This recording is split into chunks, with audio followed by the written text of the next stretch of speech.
What's going on, guys? Welcome back to the channel. So I got a package from the good folks at Aroma Concepts recently. They sent me their Autobiography collection from Paris Corner, and I wasn't familiar with them as far as this particular line, but I gotta say I do like the bottles.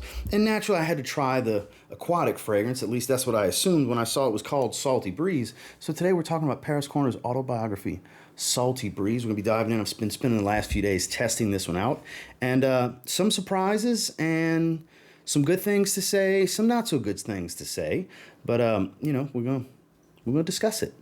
Stay tuned.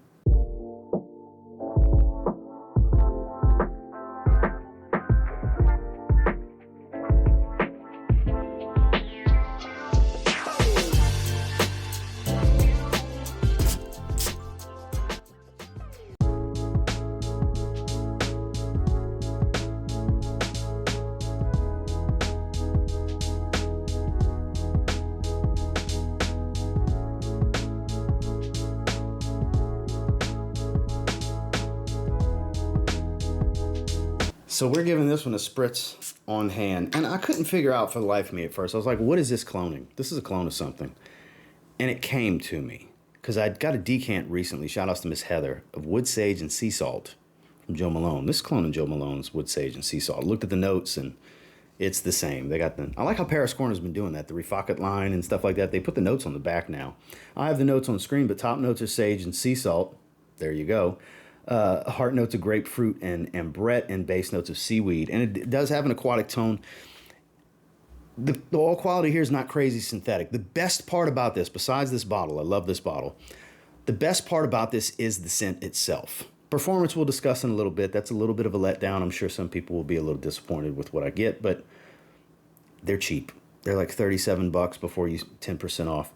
I quite like the way this smells. So this opens up very aromatic and salty and aquatic, not really all that bitter, with a hint of spice. It's kind of like a sweet grapefruit, with the way it's sweet yet salted grapefruit. The sage is on the sweeter side of things. It's not really all that soapy. This smells so good. Like, this blows stuff like Dossier's version of wood sage and sea salt, blows it out the water, and I thought they had a really good interpretation. But smelling this is superior for around the same money. I would suggest this one over that. Now, the Dossier does give me a little bit better longevity, which we'll discuss in a little bit, but the scent on this one, again, the bottle, it's not that big of a deal. I do love the way the bottle is, but it's irrelevant in the grand scheme of things, because what matters is scent and performance, right?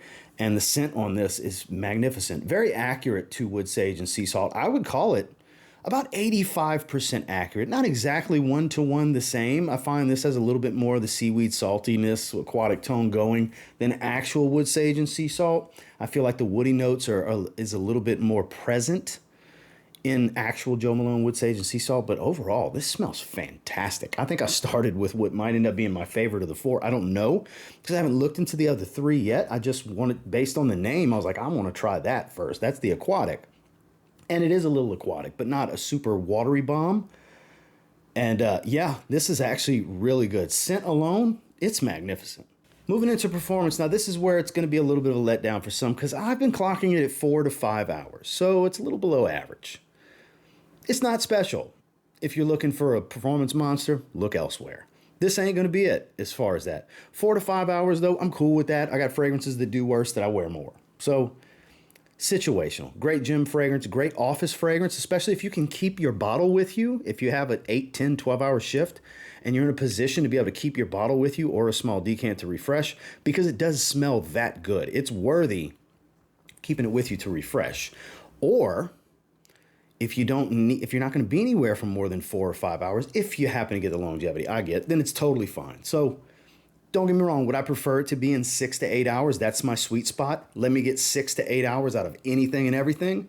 I'm a happy camper. I don't need 10 or 12. Let me get 6. Not quite 6. I don't spray my clothes typically. Possibly could. I'm sure if I sprayed my clothes, I would get beyond 5 hours. But I typically just spray the skin, because on skin it develops in nuances a lot differently and as intended versus spraying on skin. So 4 to 5 hours longevity, projections average. Nothing crazy. It is pretty stout for the first 30 minutes going into that first hour. And then it's, it's basically arm's reach average stuff. And then you get a nice moderate to mild sillage, light whiffs to remind you it's there. Again, it's average to below average across the board. Average in projection and sillage, slightly below average. I would call it straight up below average if it was 3 to 4 hours. 4 to 5 hours, it's teetering to that average spot because I consider 5 to 6 hours average.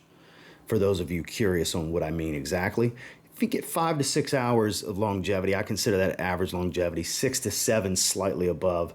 7 to 8 is above average. You see where I'm going with this? So this slightly below average. Nothing remarkable in performance across the board. Overall, it averages out to average because 2 of the 3 subcategories fit as such. But yeah, if you're looking for a performance monster, this ain't it. But if you're looking for a great smell and you're cool with around 4 to 5 hours, might be a worthy pickup. Final thoughts on Autobiography Salty Breeze from Paris Corner. I like it. I like it a lot, actually.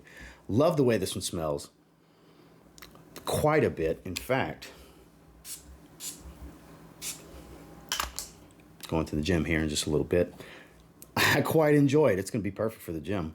I think it's a very good fragrance. I think it's a 7 out of 10. It could be better. It could be worse.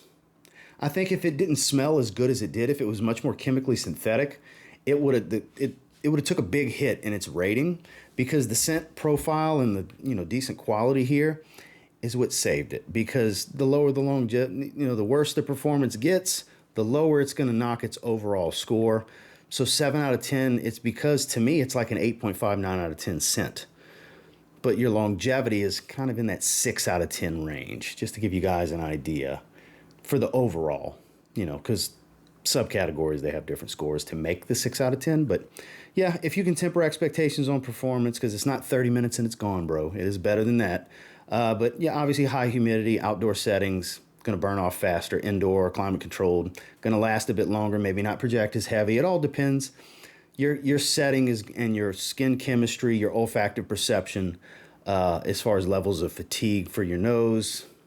All these things are variables that will play into it, but I think it's a very good fragrance. It could have been a lot better if it was getting 6 to 8 hours longevity. This would have been probably an 8.5 out of 10, because it does smell that good to me. So thank you again, Aroma Concepts, for sending this my way. I'm super happy to have this one. Hell, I'm going to wear it to the gym today. I've been enjoying testing this one. This one's going to pop in and out the rotation for different things, especially as a really good refresher. I like the way this smells. And until next time, do me a real quick favor. Go ahead and like, comment, subscribe, because I do appreciate all the feedback, and I love hearing from you guys. How many of you tried this? What do you think? Do you get worse longevity? Do you get better longevity? Do you get about the same? Let me know down below. And until next time, I will say if you get your hands on Salty Breeze and you give it a spray now, you might end up thanking me later. Who knows? Have a good one, guys.